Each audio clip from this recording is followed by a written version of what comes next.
या बातमीचे प्रायोजक आहेत हॉटेल बडे मियां। कालची जी घटना पुण्याच्या स्वारगेटमध्ये घडली, अत्यंत क्लेशदायक अशी घटना घडली आणि त्या अनुषंगाने एसटी मधून प्रवास करणाऱ्या महिलांच्या सुरक्षिततेचा मोठा प्रश्न समोर आलेला आहे। आज त्याचीच बैठक ही परिवहन मंत्र्यांनी तातडीने सगळ्या अधिकाऱ्यांची लावलेली आहे आणि त्या घटनेच्या संदर्भात काय करायला हवं येणाऱ्या दिवसात की अशा घटनांची पुनरावृत्ती पुन्हा होऊ नये यासाठीचं माझ्या काही सूचना होत्या। त्या सूचना मी परिवहन मंत्री आणि त्यांचा संपूर्ण जे अधिकारी वर्ग होता त्या सगळ्यांसमोर ते मांडलेलं आहे। माझी नेहमीच ही प्राथमिकता राहिली आहे की 112 जी महिलांची हेल्पलाईन आहे त्याचा प्रचार आणि प्रसार होणं गरजेचं आहे। अडचणीमध्ये असाल तर कुठल्या नंबरवर फोन करावा यासाठी त्या ठिकाणी बसमध्ये स्टिकरच्या माध्यमातून आणि प्रत्येक एसटी डेपोमध्ये ध्वनी क्षेपकाच्या म्हणजे अनाउन्समेंट जी होते त्याच्या माध्यमातून त्याचा प्रचार प्रसार होण्यासाठीची मी एक त्या ठिकाणी मागणी केली आहे। त्याचबरोबरीने प्रत्येक या डेपोमध्ये एखादी पोलिसांची बीट आपल्याला उभी करता येईल का याचा सुद्धा विचार व्हावा। बस पार्किंगमध्ये उभी असताना तिचे दरवाजे खिडक्या लॉक केल्या पाहिजे, कोणी आतमध्ये जाऊ शकलं नाही पाहिजे। अशा पद्धतीचा गैरवापर आपल्याला बसचा कसा टाळता येईल याच्याबद्दलची सूचना सुद्धा मी केली। आणि त्याबरोबरीनेच बंद पडलेल्या ज्या बसेस आहेत, काल आपण जे टीव्हीवर पाहतोय की त्या बसेस ज्या ठिकाणी कुणी जात नाही, माणसांचा वावर नाही, अशा ठिकाणी जे सुरक्षा अधिकारी आहेत त्यांच्याकडनं सुद्धा आढावा घेतला पाहिजे। एसटीच्या अधिकाऱ्यांच्या गस्ती तिकडे वाढवल्या पाहिजे। मला एका गोष्टीचं की काही तासामध्येच ज्यांनी आपल्या कर्तव्यात कसूर केली अशा जवळपास 23 सुरक्षा रक्षकांचं निलंबन हे त्या ठिकाणी सरकारने केलेलं आहे।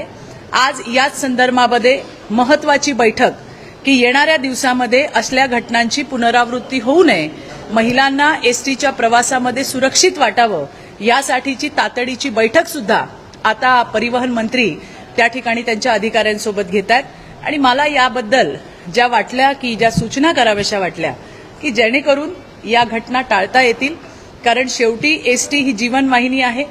एसटीने हजारो महिला रोज ये जा करतात आणि जेव्हा अशी एखादी घटना घडते त्यावेळेला विचार करायला लागण्यासारखी ही घटना झाली आणि त्यानंतर पुन्हा एकदा एसटीच्या प्रवासांमध्ये आपल्याला काय चांगल्या महिलांना सुविधा देता येतील या गोष्टींवरती चर्चा झाली। मी माझं निवेदन त्यांना दिलेलं आहे। मला परिवहन मंत्र्यांनी आश्वस्त केलेलं आहे की या ज्या सूचना आम्ही केलेल्या आहेत त्या सूचनांवरती पूर्णपणे ते काम करतील आणि आणखीन जी आता त्यांची चर्चा होईल, त्यांच्या अधिकाऱ्यांसोबत जी चर्चा होईल त्यातून एक स्ट्रॉंग अशी एसओपी महिलांच्या सुरक्षेसाठी, एसटीने प्रवास करणाऱ्या महिला मुलींच्या सुरक्षेसाठी ही बनवली जाणार आहे। मला विश्वास आहे की येणाऱ्या दिवसामध्ये एसटीचा प्रवास हा नक्कीच सुरक्षित आणि सुखकर असेल। परंतु ही घटना घडून 48 तास झालेले आहेत पाहायला मिळतात, कारण डेपो मॅनेजरनी 2 दिवसापूर्वीच पोलिसांना पत्र लिहिलं होतं का त्या ठिकाणी एजंट असतील किंवा इतर लोकांचा जो वावर वाढलेला आहे कारवाई करा।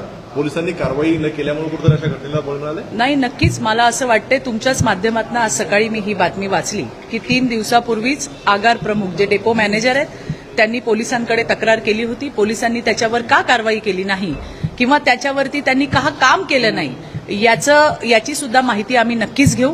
आणि मला यातही मी तुम्हाला सांगते की महिलांच्या प्रश्नांवरती अतिशय गंभीर असं महायुतीचं सरकार आहे। तुम्ही पाहिलं कालच्या दिवसामध्ये 23 सुरक्षा रक्षकांना एका वेळेला हटवण्यात आलं कारण त्यांनी त्यांच्या कर्तव्यात कसूर केली। पोलिसांची सुद्धा हयगय किंवा इतर कुठल्या अधिकाऱ्यांची हयगय यामध्ये जर आढळली तर कुणालाही कमी करण्यामध्ये, कुणालाही निलंबित करण्यामध्ये सरकार हयगय करणार नाही एवढं मी आपल्याला विश्वासाने सांगते। परंतु 48 तास झालेले आहे, आरोपीचा चेहरा सुद्धा समोर आलेला असताना पोलिसांना अजून आरोपीला अटक करता आलेली नाहीये, म्हणून काँग्रेस प्रदेशाध्यक्षांनी मागणी केलेली आहे की गृहमंत्र्यांनी राजीनामा द्यायला पाहिजे। कसं आहे की बोलण्यासारखं खूप आहे, परंतु मला असं वाटतं की ज्या वेळेला देवाभाऊ सारखा, देवेंद्रजी फडणवीसांसारखा सक्षम मुख्यमंत्री असताना गोंधळ घालण्याची आवश्यकता नाही। मला विश्वास आहे येणाऱ्या काही तासांमध्ये लवकरच हा आरोपी जो आहे तो त्या ठिकाणी पकडला जाईल। पोलिसांना त्याचे धागेदोरे मिळालेले आहेत आणि आता तुमच्या माहितीसाठी जी मला माहिती मिळाली आहे पोलिसांकडनं, जवळपास 8 टीम या त्याला शोधण्यासाठी गेलेल्या आहेत। कुठल्याही क्षणी त्याला अटक होईल आणि जी शिक्षा कठोरात कठोर जी शिक्षा आहे, ज्याच्यामध्ये आपल्याला सांगितलं गेलंय की लवकरात लवकर हा खटला चालवू, असल्या हरामखोरांना अजिबात सोडता कामा नये याची भूमिका आमची सुद्धा आहे.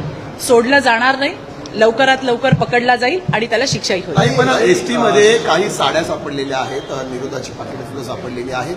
कशा प्रकारे या प्रकाराला बघता आणि एसटीची तोडफोडही मोठ्या संख्येमध्ये ठाकरे गटाने केलेली आहे. नाही, मला एवढंच म्हणायचं आहे की ज्या वेळेला मला वाटतं सरनाईक साहेब परिवहन मंत्री झाले आणि त्यांनी ज्या वेळेला अचानक भेटी सुरू केल्या त्यावेळेला त्यांनी हे म्हटलं होतं, मला आठवतंय की अजून आपल्याला इथे फार काम करावं लागेल. येणाऱ्या दिवसामध्ये ज्या ज्या काही या गोष्टी ज्याचा दुरुपयोग केला जातोय हे आपल्या समोर आलेलं आहे, याच्यावरती निश्चितपणे काम होईल. मी पुन्हा तुम्हाला हेच सांगते, ही घटना अतिशय क्लेशदायक आहे, मनाला वेदना देणारी आहे आणि त्यामुळे या घटनांची पुनरावृत्ती होऊ नये यासाठी सरकार प्रत्येक कसोटीवरती त्या ठिकाणी काम करेल. एसटी महामंडळामध्ये आयजी दर्जाचे अधिकारी असणं ही तरतूद आहे, मात्र गेले 5-6 वर्ष एसटी महामंडळामध्ये ते आयजी लेवलचे अधिकारी नाही आहेत. कसं बघता तुम्ही याकडे? नाही, मी तुम्हाला हेच सांगते की एखादी ज्या वेळेला घटना होते त्यावेळेला त्या विषयावरती फार मंथन केलं जातं. जसं कालची घटना घडली आणि त्याच्यानंतर एसटीमध्ये काय असायला हवं, महिलांच्या प्रवासामध्ये काय असायला हवं, कुठले अधिकारी असायला हवे, काय उपाययोजना असायला हव्या, याच्यावरती बोलणं सुरू झालंय. आपलं जे जे काही नियमामध्ये आहे, जर आयजी अधिकारी असतील तर ते अधिकारी तिथे येतील आणि चांगल्या पद्धतीने जे जे काही नेमून दिलेलं आहे, कोण असावं कोण नसावं, या पद्धतीवरती सरकार काम करेल. ताई, पुन्हा एकदा शक्ती कायदा महत्त्वाचा वाटतो, कारण बघा, मी तुम्हाला सांगते की कुठलाही कायदा येत असेल तर त्याचं स्वागत आहे, परंतु मी मागेही म्हटलं होतं की जे आपल्याकडे कायदे आहेत, आधीचे आयपीसी आणि आत्ताचे बीएनएस, हे प्रचंड सक्षम असे कायदे आहेत. कायदे वाढवण्यापेक्षा काही कायद्यांमध्ये नक्की बदल करण्याची गरज आहे का, तर हो आहे. सायबर कायद्यासारख्या, सायबर ऍक्ट सारख्या सायबर लॉ मध्ये बदल करण्याची गरज आहे का, तर नक्की आहे. बाकीचे जे आपले लॉज आहेत महिलांच्या संरक्षणासाठी, त्याच्या प्रभावी अंमलबजावणीची आग्रही भूमिका तुम्ही आणि आम्ही धरली पाहिजे. कारण कायदे किती पण केले पण त्याची अंमलबजावणी जर झाली नाही तर तुम्ही कितीही कायदे बनवाल तर त्याचा फायदा होणार नाही. त्यामुळे जे कायदे आहेत ते अतिशय सक्षम आहेत. नवीन येत असतील तर त्याचं स्वागत आहे. मी असं म्हणत नाही की नवीन कायदे येऊ नये, त्याचं स्वागतच आहे. पण जे कायदे आहेत, जे अस्तित्वातले कायदे आहेत, त्याच्या जर प्रभावी अंमलबजावणीची आपण आग्रही भूमिका धरली तर मला असं वाटतं त्याचा जास्तीत जास्त फायदा हा राज्यातल्या महिलांना आणि मुलींना होऊ शकेल.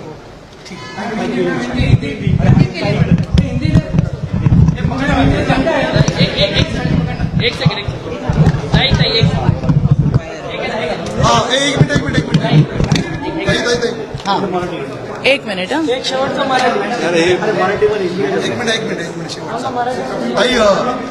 या घटनेनंतर संजय राऊत यांनी आरोप केलेला आहे की महिला नेत्यांनी थातूर मातूर भाष्य केलेलं आहे. दुसरं सरकार असतं तर याच महिलांनी गोंधळ घातला असता. लाडक्या बहिणींची अब्रू तुम्ही 1,500 मध्ये विकत घेता आहात का? पुण्याचे पालकमंत्री आणि पोलीस आयुक्त कोण आहे, असा सवाल उपस्थित. असं कोण म्हणालं? संजय राऊत. संजय राऊत विश्वप्रवक्ते, सर्वज्ञानी. तुम्ही तर महिलांबद्दल न बोललेलंच बरं. आणि ज्या भाषा तुम्ही वापरली आहे त्याचा मी तीव्र शब्दामध्ये निषेध करते. लाडक्या बहिणींची अब्रू विकत घेतली आहे का असं म्हणणारे तुम्ही, तुमच्या बुद्धीची मला कीव करावीशी वाटते. आणि तुम्ही तर बहिणीबद्दल किंवा या देशातल्या, राज्यातल्या सोडून द्या, देशातल्या कुठल्या महिलेबद्दल बोलायची तुमची लायकी नाहीये. मला एवढंच सांगायचंय की तुम्ही जी पाटकर आपली होती तिला ज्या पद्धतीने शिव्या दिल्या ना, त्या संजय राऊतजी सगळ्या महाराष्ट्राने ऐकलेल्या आहेत. कशा पद्धतीने ग म भ न ची तुमची सगळी बाराखडी तुम्ही त्या ठिकाणी ओकलीत, हे महाराष्ट्राने ऐकलंय. आत्ताची ताजी घटना, तुमच्या सहकारी नीलमताई गोरे ज्या उपसभापती आहेत, मी म्हणते उपसभापती पण जाऊ द्या, पण एक महिला म्हणून जिनी वर्षानुवर्ष तुमच्यासोबत काम केलं, त्या महिलेबद्दल बोलताना सुद्धा तुमची जीभ अडखळली नाही. तुम्ही ज्या पद्धतीने महिलेचा जी निर्भत्सना केली, ज्या स्त्रीची निर्भत्सना केली, तुम्हाला तर बोलायची नैतिकता नाही. त्यामुळे तुम्ही तुमचं राजकारण दुसऱ्या ठिकाणी कुठे वळवलं तर जास्त बरं होईल.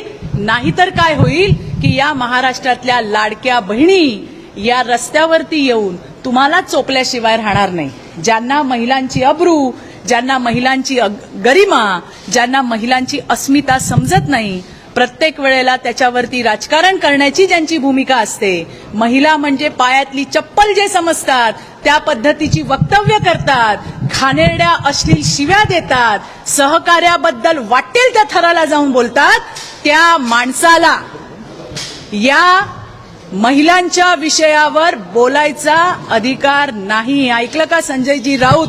आणि असंही तुम्ही जामिनावर सुटलेले आरोपी आहात, त्यामुळे तुमच्या डोक्यावरही परिणाम झालेला आहे. महिलांविषयी जास्त बोलू नका, नाहीतर येणाऱ्या दिवसात चप्पल खावी लागेल, हे लक्षात ठेवा.